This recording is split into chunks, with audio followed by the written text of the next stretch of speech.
अस्सलाम वालेकुम दोस्तों, आज के सियासतनामे में खुश आमदेद। मुझे उम्मीद है आप जहाँ भी होंगे खैर आफियत से होंगे। आज के सियासतनामे में जो पहली खबर शामिल होगी वो इमरान खान शाह महमूद कुरैशी साहब की बरियत हो गई है साइफर केस में। उस पर डिटेल बात करेंगे, ये केस क्या था और किस तरह इनकी बरियत हुई है। फिर मखसूस नशिस्तों के हवाले से सुप्रीम कोर्ट में आज केस चल पड़ा है, उस पर क्या रिमार्क्स आए हैं, कोई नोक झोंक भी हुई है, उस पर भी आज की जो कार्रवाई है उसका अहवाल बताऊंगा।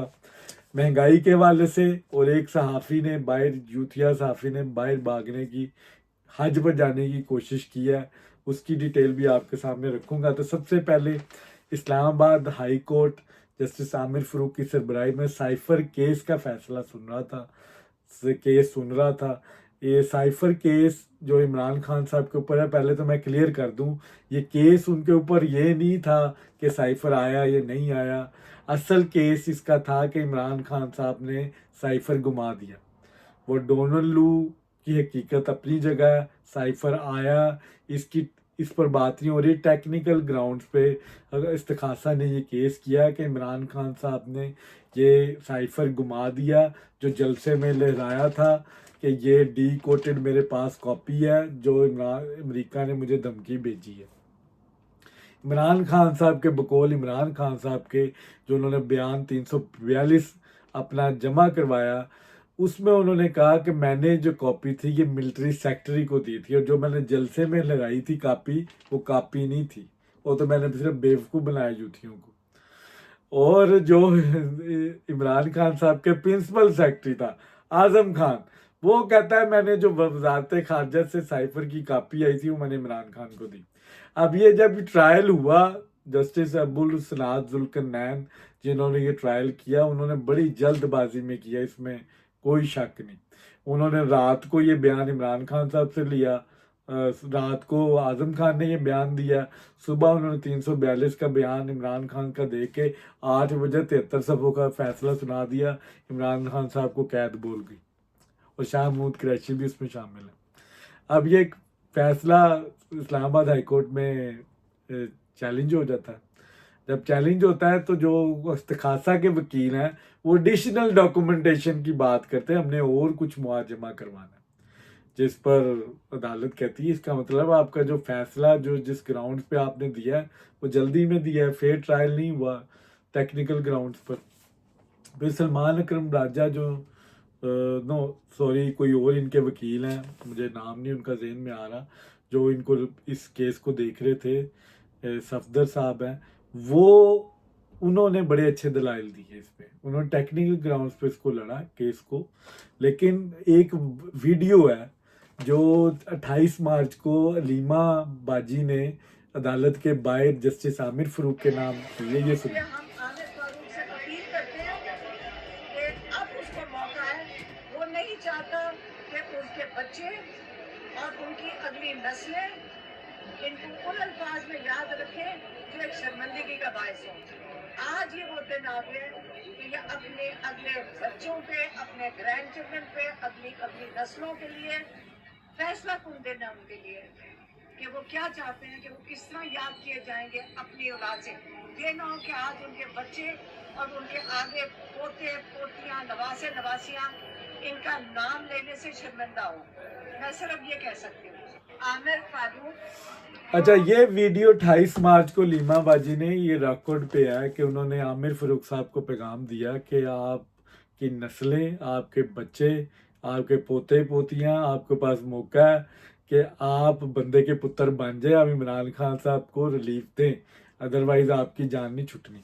अच्छा, केस जो भी था, सही था गलत था, मैं इस बहस में नहीं जाता, लेकिन आज इस्लामाबाद हाई कोर्ट ने एक प्रेसिडेंट सेट कर दिया कि आप साइफर के साथ जिस तरह मर्जी खेलें, आप उसको डी कोड करें, उसको घुमाएं, उसकी बत्ती बना के आप अदालतों मतलब जलसों में ले आएं और घूमें, चाहे उठा के फेंक दे, ठीक है, एक सीक्रेट डॉक्यूमेंट है, उसकी कोई सेंसिटिविटी नहीं है पाकिस्तान के लॉ के मुताबिक। उसको आप छोड़ें उस मुजरिम को, उसको बरी कर रहे हैं, उसको रिमांड, जुडिशल रिमांड में भी नहीं दिया, केस से फारग भी नहीं। एक होता है कि आप केस सजाए मुअत्तल करते हैं, सजा मुअत्तल, जैसे नवाज शरीफ साहब और वो मरियम बीबी की सजा पहले मुअत्तल हुई और बरियत इनकी बहुत बाद में हुई, केस के ट्रायल के बाद, जब वो ट्रायल चलता रहा। अब इसमें कंप्लीटली उनको बरी करार दे दिया, इनके ऊपर जो नाअहली थी वो भी खत्म हो गई, वो कंप्लीट बरी हो गए।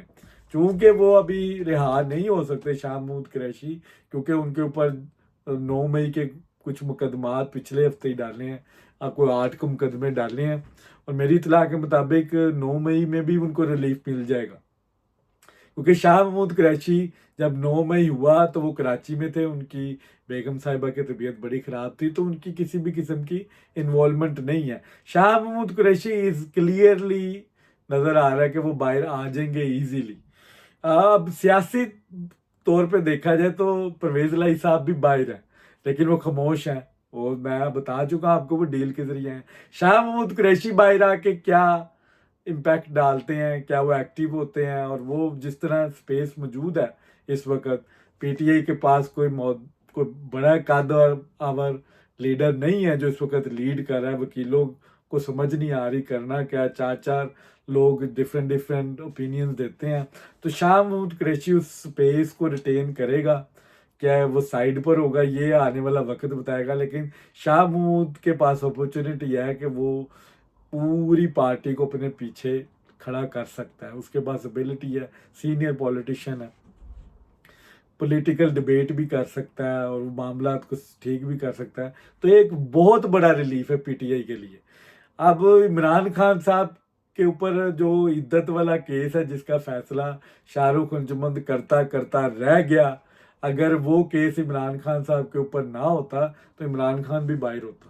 अब वो एंड पे आके उस केस पे जज साहब ने कहा कि मैं तो केस ही किसी और अदालत में भेज रहा हूँ, उसका दोबारा ट्रायल हो, क्योंकि मतनाज़ा हो जाना फैसला। तो अब जो सूरत हाल बन रही है ये बड़ी दिलचस्प है। शाह महमूद कुरैशी अनकरीब बाहर आएगा, डील मुझे ही लग रहा है इस केस में कहीं पे भी डील है। कुछ टेक्निकल गलतियां, लेकिन कुछ पीटीआई का प्रेशर भी है, जैसा कि मैंने वीडियो आपको दिखाई। जस्टिस आमिर फरूक से क्या आप पीटीआई के लोग माफ़ी मांगेंगे? इनको अदलिया का इसको टाउट कहा गया, इसके खिलाफ कंपेन चली, क्या आज पीटीआई के लोग जस्टिस आमिर फरूक से माफ़ी मांगेंगे कि हमने जो आपके खिलाफ ट्रेंड बनाए, बातें की और इतराज़ात किए जाते थे कि ये फलाने बेंच का हिस्सा ना बने, इस केस को ना सुने, क्या ये आज वो माफ़ी मांगेंगे? तीनों जजेस ने यूनानिमसली ये कहा कि इनको बरी किया जाए। 2 जज तो वो है ना जिनके ऊपर प्रेशर आता है। हुकूमत ने फैसला कर लिया, इस केस को चैलेंज किया जाएगा सुप्रीम कोर्ट में, ही फैसला हो गया, खबर आ गई है। अच्छा, ये केस मेरी नॉलेज के मुताबिक जब ये सुप्रीम कोर्ट में जाएगा तो ये इसकी और वीकनेस मजीद बढ़ेगी, क्योंकि इस्लामाबाद हाई कोर्ट इसको ख़त्म कर चुकी है। अब ये बहुत रेयर होगा कि जब सुप्रीम कोर्ट में फैसला केस सुना जाता है तो वो दोबारा रिटेन हो जाए पुरानी हालत में, कि इनकी सजाएं दोबारा बहाल कर दी जाए, इनको जेल में डाल दिया जाए। ट्रायल चलेगा टेक्निकल ग्राउंड पे। अब एडिशनल डॉक्यूमेंट्स जो हुकूमत जमा इस्तिखासा करवाना चाहता है, अब वो पता नहीं ऐड होते हैं नहीं होते। इस्लामाबाद हाईकोर्ट में तो इजाज़त नहीं दी, उसी केस की जिस पे फैसला हुआ था उसी ग्राउंड्स पे उनको कहा कि आप आर्गूमेंट करें, उन्होंने आर्गूमेंट नहीं किया। इस्लामाबाद हाईकोर्ट के पास कोई चॉइस नहीं थी, लेकिन प्रेशर भी था उनके ऊपर। लेकिन आज ये स्टैंडर्ड सेट हो गया कि आप जो मर्जी करें, जिस तरह मर्जी साइफर के साथ खेलें, उसके साथ मजाक करें और बाद में कह दें कि मैंने नहीं घुमाया, मिलिट्री सेक्रेटरी ने घुमाया। मिलिट्री सेक्रेटरी से पूछें या मुझे तो पता ही नहीं। जिस तरह इमरान खान साहब कहते हैं ना 9 मई का मुझे पता है, वो कौन लोग थे मुझे तो पता ही नहीं, मैं तो अंदर था। और फिर उसके बाद उन्होंने अब ये जो वीडियो का आया 1971 के वाले से, उनका मैं तो जेल में हूँ, मुझे क्या पता मेरा कौन कौन यूज़ कर रहा है। और अब साइफर के बारे में भी उन्होंने कहा मुझे नहीं पता भाई कौन था, वो मिलिट्री सेक्रेटरी को मैंने तो दिया था, मैंने तो अपना बिजली का बिल ले रहा था उधर जलसे के, तो मुझे पता ही नहीं किसके पास है। आज का जो दूसरा जो एक बखसूस शिस्तों के हवाले से एक बड़ा इम्पोर्टेंट केस है, सुप्रीम कोर्ट में चल रहा है, उसमें इमरान खान साहब के जो इमरान खान नहीं, सुन्नी इत्तेहाद कौंसिल साहब के जो वकील थे फैसल सदीकी साहब, बड़े कॉम्पिटेंट वकील हैं, कराची से इनका तल्लक है और उन्होंने नुमाइंदगी की है। पीटीआई की कोर कमेटी ने इस बेंच को मुस्तरद किया कि जस्टिस फाहिद ईसा को इस बेंच में होना नहीं चाहिए। कोर कमेटी अपना ये फैसला लीगल टीम के सामने रखती है। फैसल सिद्दीकी कहता है कि मैं इसको बिल्कुल नहीं, इस बेंच को मैं चैलेंज नहीं करूंगा, मैं जस्टिस फाहिद ईसा पे कोई सवाल नहीं उठाऊंगा।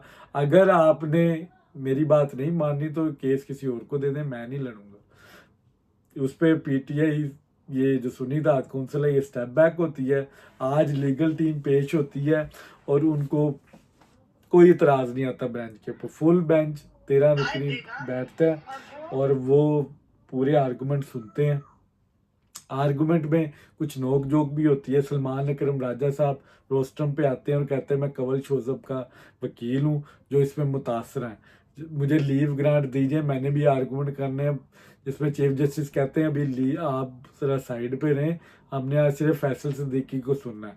फैसल सिद्दीकी साहब से पूछा जाता है आप कितने देर लगेगी, उन्होंने कहा 2 से 3 घंटे में मैं अपने आर्गूमेंट दे दूंगा। अब वो जब आर्गूमेंट दे रहे होते हैं बीच में जजेस सवाल करना शुरू कर देते हैं।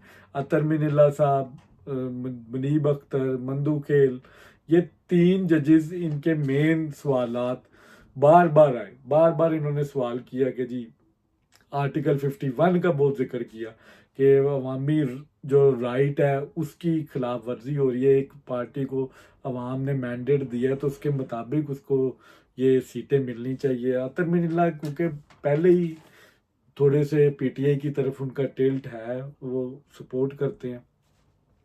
मंदू गोयल साहब ने भी बड़े आज अहम रिमार्क्स दिए। चीफ जस्टिस साहब ने आज कोई इस तरह का रिमार्क्स नहीं दिया, वो पेन पकड़ के बस देखते रहे कि कोई ऐसा रिमार्क आए जिसको मैं नोट करूं। उन्होंने फैसल सिद्दीकी साहब को भी कहा कि मैं थक गया हूँ, मेरी स्याही खुश्क हो जानी है, कुछ बोलो ताकि मैं कुछ लिखूं। लेकिन वो कहते हैं मैं अब फिर कोई किसी और पेज पे ले जाते हैं कि मैं आपको बताता हूँ इस केस में क्या है। फिर कुछ डॉक्यूमेंट्स का पूछा गया कि आपके पास डॉक्यूमेंट्स हैं, आपने जो इलेक्शन कमीशन से जो आपकी गुफ्तो शनीद हुई है, जो आपने एक दूसरे को जो डॉक्यूमेंट्स दिए हैं, जो किसी किस्म की जो आपने इलेक्शन कमीशन के साथ जो आपकी डॉक्यूमेंटेशन है वो भी हमें दिखाएं। वो कहते जी हमारा तो ऑफिस ही सील है। तो फिर उस पर चीफ जस्टिस साहब कहते हैं अगर आपने कोई स्वीपिंग स्टेटमेंट देनी है दे दें, नहीं तो हम आपको ऑर्डर पास कर देते हैं कि आपके डॉक्यूमेंट्स तक रसाई दी जाए और आप उस पर फिर बात कर लें। आज चीफ जब वो बार बार फैसल सिद्दीकी साहब बोलते थे, इधर से किसी ना किसी जज का कोई ना कोई सवाल आ जाता था, तो उस पे लाइटर नोट पे जनाब फाइज ईसा साहब ने कहा कि एक केस, मैं भी एक केस में शामिल हुआ था एक फुल कोर्ट के सामने, तो जजेस इसी तरह बार बार सवाल कर रहे थे, तो मैंने उसमें फिर रिमार्क्स दिए कि अगर आप पहली जेन बना के बैठे हुए हैं तो मैं अपने आर्गूमेंट को कंक्लूड करता हूँ, आप फैसला सुना दें। उस पर मुनीब अख्तर साहब ने रिएक्ट किया फ़ौरन, क्योंकि वो उस फुल बेंच का हिस्सा थे जब फायद ईसा साहब का केस सुना जा रहा था। तो उस पर मुनीब अख्तर साहब ने अनफेयर का आपने ये कमेंट किया, या जब आप फुल कोर्ट में होते हैं आप आज़ाद होते हैं और आप सवाल पूछ सकते हैं, तो इसको उन्होंने बड़ा माइंड किया। फायद ईसा साहब ने लाइटर नोट पे ये बात की, क्योंकि ये अब डिवीज़न मौजूद है सुप्रीम कोर्ट के। आज जिस तरह के सवालात पूछे गए, आर्टिकल 51 का जिक्र बार बार किया गया। अतर मिनिल्ला साहब कहते कि इलेक्शन कमीशन की गलती थी, वो अपनी गलती सुधारे। और फिर मंसूर अली शाह साहब ने कहा कि 3 दिन जो दिए थे सुन्नी इत्तेहाद कौंसिल के पास के पीटीआई को दिए थे ये इन आज़ाद अरकान को कि वो किसी जमात को ज्वाइन कर ले। अगर सुन्नी इत्तेहाद कौंसिल ने इलेक्शन नहीं लड़ा था तो फिर मज़ीद 3 दिन देते, कोई और जमात ज्वाइन कर लें जो इलेक्शन लड़ी है, और ताकि उनको ये मखसूस नशिस्तें मिल जाती। तो बड़े मिक्स रिमार्क्स है। चीफ जस्टिस साहब की तरफ से कोई फिलहाल क्वेश्चन नहीं की गई, क्योंकि वो फैसल सिद्दीकी साहब को सुनना चाहते हैं। उसके बाद वो कहते हैं मैं क्वेश्चन करूंगा चीफ जस्टिस साहब। अब लग ऐसे रहा है, जो फिलहाल लग रहा है कि 3-4 जजेस सुन्नी राहत कौंसल या पीटीआई को सपोर्ट करते हुए नजर आ रहे हैं, लेकिन बाकी चीफ जस्टिस किस तरफ अपना वेट डालेंगे वो बड़ा इंपॉर्टेंट है कि चीफ जस्टिस क्या फैसला देते हैं, किस तरफ जाते हैं। अब लग ऐसे रहा है जिस तरह रिलीफ मिल रहा है, जो नेचुरली लग रहा है कि सुन्नी राहत कौंसल को यहाँ से भी रिलीफ मिलेगा। यहाँ सुप्रीम कोर्ट में ये भी बातें हुई कि अगर आपने पीटीआई को नहीं दी ये सीटें, ये सुन्नी राहत को नहीं दी, तो आप फिर किसी को भी ना दें। फिर आर्टिकल 51 का जिक्र किया कि आप अवाम को महरूम नहीं कर सकते उनकी नुमाइंदगी से। तो ये बहरहाल ये सीटें कहीं ना कहीं डिस्ट्रीब्यूट होंगी। अब ये अदालत आला पे आज 11:30 बजे ये समाज शुरू हुई, उसके बाद जब ख़त्म हुई तो अर्जेंट हुई। कल अब ये दोबारा समाज 11:30 बजे यही बेंच करेगा। देखना ये है कि कल किस तरह प्रोसीडिंग चलती है। आज की प्रोसीडिंग में जो मेन जो पॉइंट्स है वो मैंने बता दिए हैं। बाकी 12 से ज़्यादा सवालात मंदोखेल साहब ने किए, इस केस के हवाले से ही थे। चीफ जस्टिस साहब ने पूछा कि सुन्नी राहत कौंसल ने इलेक्शन लड़ा, उन्होंने कहा नहीं, उन्होंने तो लड़ा ही नहीं। जो इनके सरबराह थे उन्होंने खुद आज़ाद हैसियत में लड़ा है, और उन्होंने ना ही दरख्वास्त जमा कराई थी रिजर्व सीटों के लिए। तो इसीलिए सुन्नी राहत कौंसल को ये सीटें नहीं मिली। इलेक्शन कमीशन की जो वर्डिक है वो ये है। तो मेरे ख्याल में ये बड़ा, अगर आप इसमें 2 लेंस यूज़ होंगे, एक तो कॉन्स्टिट्यूशनल लेंस है और एक प्रोसीजर लेंस है। अब देखना ये है कि सुप्रीम कोर्ट इसको किस तरह देती है। अगर तो आप कॉन्स्टिट्यूशनल लेंस को देखें, फिर तो वाकई सुन्नी राहत कौंसल को ये सीटें नहीं मिलनी चाहिए, क्योंकि उन्होंने इलेक्शन ना लड़ा है, ना उन्होंने रिजर्व सीटें के लिए कोई डिमांड की थी। तो जब एक पार्टी है ही नहीं, एग्जिस्ट ही नहीं करती, तो उसको आप सीटें कैसे दे सकते हैं। पीटीआई एग्जिस्ट करती है, लेकिन क्योंकि पीटीआई डिस्क्वालीफाई होगी, उसमें कुछ मकामात पे कुछ इस हेयरिंग के दौरान 23 जनवरी के फैसले का भी जिक्र हुआ, जिसमें फायद ईसा साहब थे जिन्होंने बल्ले का निशान लिया था। फिर पिछली बैक डेट पे भी गए फैसल सिद्दीकी साहब कि 22 दिसंबर को इलेक्शन कमीशन ने पीटीआई का जो इलेक्शन था उसको ही कलअदम करार दे दिया कि आपने सही करवाया ही नहीं। वो फिर उसके नतीजे में फिर बल्ला भी गया। तो फायद ईसा साहब बार बार इंटरप्ट कर रहे थे, वो जजेस सवाल पूछना शुरू कर देते थे। तो फायद ईसा साहब कहते थे कि वो दलाइल जारी रखें, आप इन सवालों को नोट कर लें, इनका बाद में जवाब दें, आप अपने दलाइल जारी रखें। अब ये केस दोबारा कल कंटिन्यू होगा। अब देखते हैं कि सुप्रीम कोर्ट किस तरफ जाती है। मेरे मुताबिक ये सीटें सुन्नी राहत कौंसल की नहीं बनती, ना पीटीआई की बनती हैं। हाँ, अगर खाली रखनी है वो एक अलहदा, एक कॉन्स्टिट्यूशनल अगर इजाज़त देता है तो आप खाली रखें, या माले गनीमत में आप बाकी जमात को दे दें। अब ये सारी प्रॉब्लम पीटीआई की अपनी क्रिएट करता है। फिर उसके बाद फायद ईसा साहब ने भी ये कहा कि हमने बल्ला छीना, लेकिन इसका ये मतलब नहीं था कि आप आज़ाद हैसियत से लड़ते। पीटीआई तो पार्टी एग्जिस्ट करती थी, आप पीटीआई के बल्ला। फिर तरमला साहब ने भी कमेंट किया कि बल्लेबाज तो मौजूद थे मैदान में। तो एक पार्टी अगर की हैसियत मौजूद थी और वो इलेक्शन कमीशन में भी थी, तो इनको पीटीआई को ही ज्वाइन करना चाहिए था बाद में भी। एक और यहाँ पे खबर देता जाऊँ कि इलेक्शन कमीशन की आने वाले दिनों में फिर हेयरिंग हो रही है। जो नया इन्होंने किया इलेक्शन, वो भी इलेक्शन कमीशन नहीं मान रही, उस पर भी इतराज़ात है पीटीआई के। और ये खुद सुन्नी राहत कौंसल पे बैठे हुए हैं।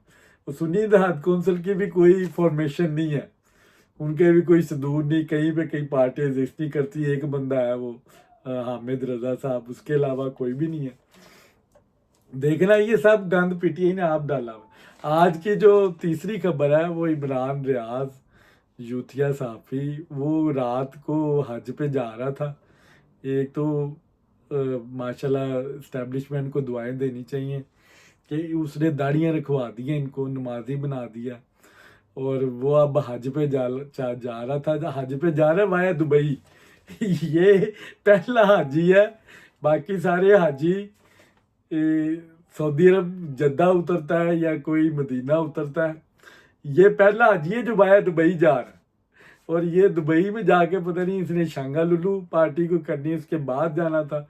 ये कहने वाले कहते हैं कि ये बाहर जाके भागने की कोशिश कर रहा था, और ये बाहर जाके इसने मुल्क के खिलाफ साजिश ही करनी थी, क्योंकि ये दोबारा इसका वायरस जाग गया। इसका सॉफ्टवेयर जो अपडेट हुआ था वो फिर दोबारा डिफेक्टिव हो गया, वो ख़त्म हो गया। तो इसीलिए अब ये भागने की कोशिश कर रहा है बाहर जाके मैं फिर कोई जहर उगलूँ रियासत के खिलाफ, मुझे आज़ादी हो थोड़ी सी। तो इसलिए अब किसी और मुकदमे में इसका नाम फिलहाल ECL में ही है। तो वहाँ से, और फिर एक जो मुझे जिस चीज़ पे एतराज़ है ना, कि ये FIE के काउंटर पे खड़ा होके वीडियो बन रही है।